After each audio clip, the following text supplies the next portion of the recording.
చేయడం ప్రారంభించారు. లంకేయుల ఆహార విహారాదులు, ఆచార వ్యవహారాలు, శస్త్రాస్త్రాది ఆయుధ విశేషాలు పరిశీలించుకుంటూ సీతాదేవి కొరకై ఇల్లిల్లు విడవక తిరుగుతున్నాడు. అసలు సీత ఎలా ఉంటుందో తెలియకుండా సీతాన్వేషణ చేయటం దీనికి అయోమయంగా ఉంది. రాముడు తెలిపిన లక్షణాలు ఊహించుకుంటూ రావణ మందిరం చేరాడు.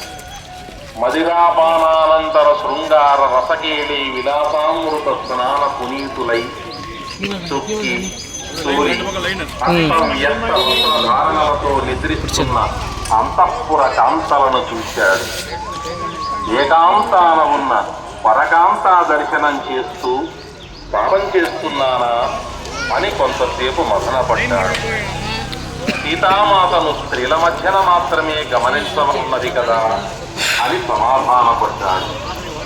మహాసాధీలలామ పతి వియోగ బాధతో ఉన్న సీత ఈ సంతోషంతో ఎందుకుంటుందని ఆలోచించి ఆ ప్రాంతం విడిచి వేరుగా